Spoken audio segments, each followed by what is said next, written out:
Hey guys, and in this episode we're going to take a look at how to wide body.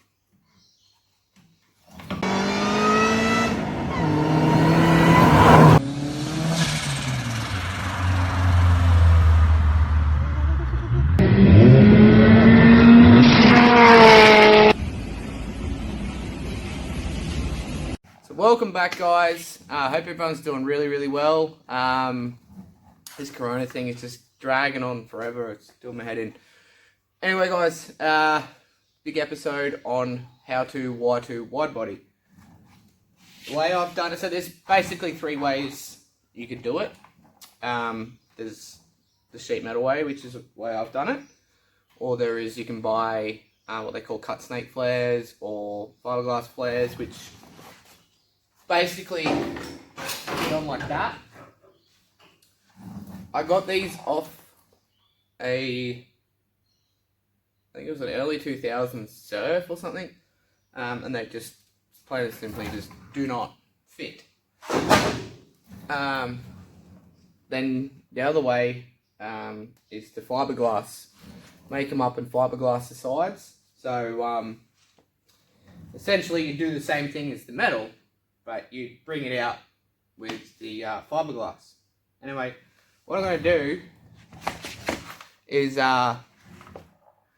quickly run you through how I did it, and then might have enough time to even do a side with you. Let's do it. So bear with me here, I have to put the camera on the diag to get the angle of the bangle. So what we have here is, I'll show you from a little bit more side on. You can see side on there, it's really puffed out. I actually gained about 80 millimeters, so just over 3 inches. So it'll be like 3 1/4 inches wider. And what I did was I marked the upper lip. So there is the lip, the upper lip of the actual guard, and I cut it, cut that out, and then I cut this section out, which sat behind that, behind this piece. I cut this section out, and then pulled all this out.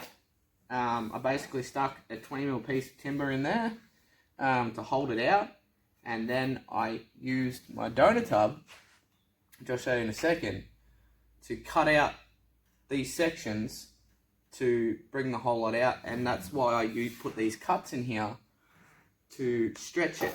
And the reason I had to stretch it and put those cuts in there was to get it to fold enough to actually make it work.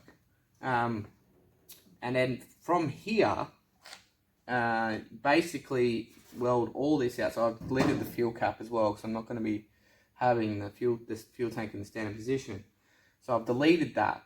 So I've still got to weld all this out, weld all this together, then panel beat it somewhat straight, and then from there goes into whatever bog I'm going to need, probably a lot, and then reshape it so it's all mint, repair the tub where all the dents and the little potholes and stuff are, then yeah, prep it for primer, then prep it for paint. Let's go and have a look at the tub and see what I cut out of it so you can see what's going on here. So this is the tub that I used.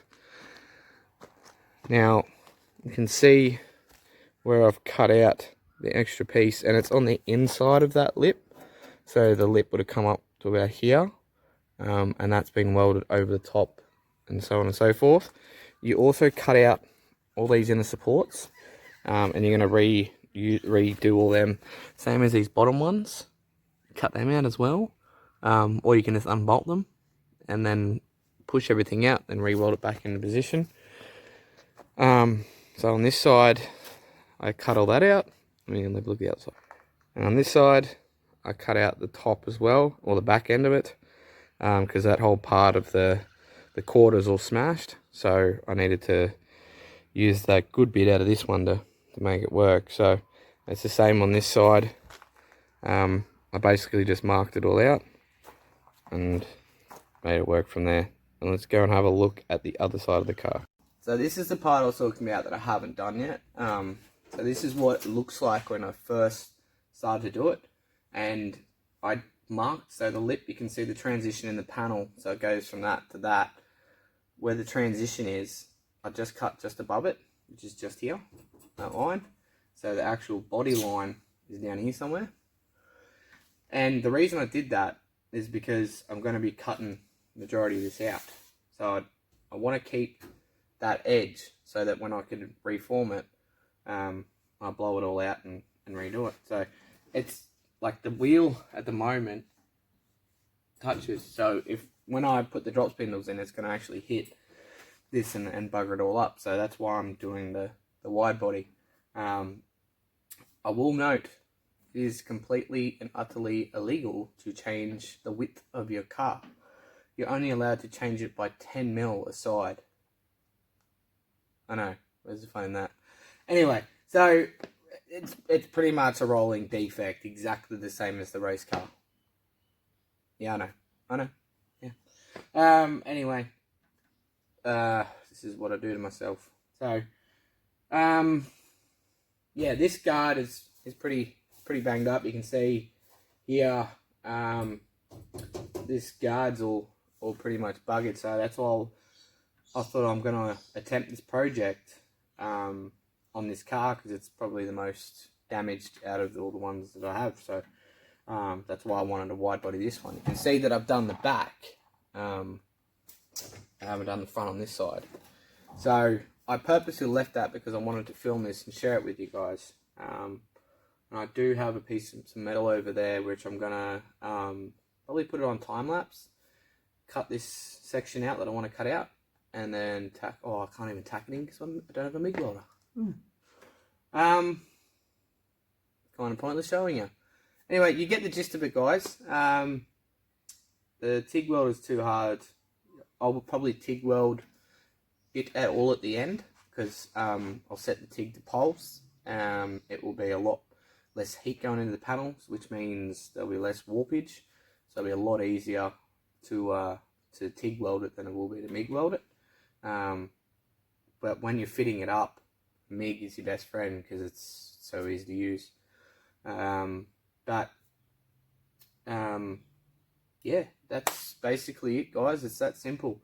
There is like I said, the plastic version. They sell the cut snake flares, which basically just bolt on. They're a bolt on item. This is a lot more labor intense. There's probably about a week's worth of work just to make this all fit.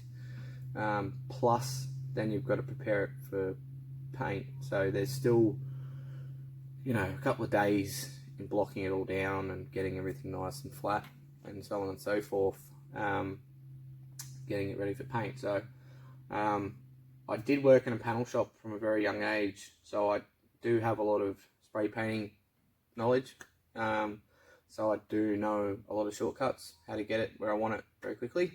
So yeah, so there has been a little change in direction here. I was going to change the whole colour of the car to black, and I've done that on the grey car, and it was a lot of work, and I just don't see the point in it. I'm actually thinking about just respraying this white and leaving it white, purely the fact that it's going to be easier, and it's also going to, it's not so much easier, it's just going to be a lot less time pulling the whole thing to 100 million pieces, and respraying every single square inch of the car. So for the moment it's probably just going to stay white, but let me show you some of the cool little bits of kit that I got this week.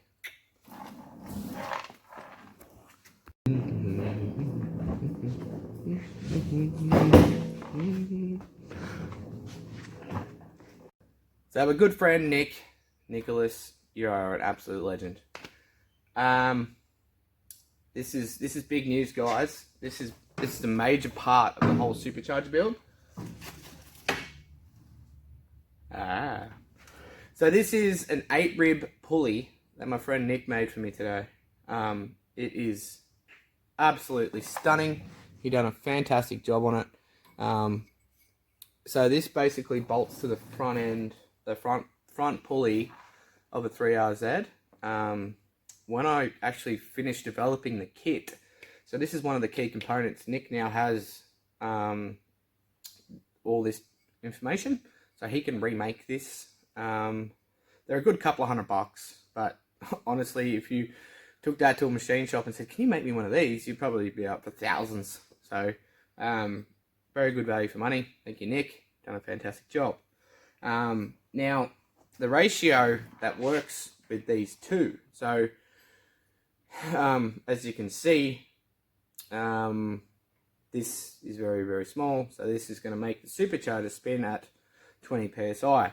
Now what I had to do was match the outer ratio of that to make that spin at the right speed, so we actually got 20 psi. Now with 20 psi, well, it kind of works in weird ways. So the efficiency of the supercharger works at 19,000 revolutions per minute.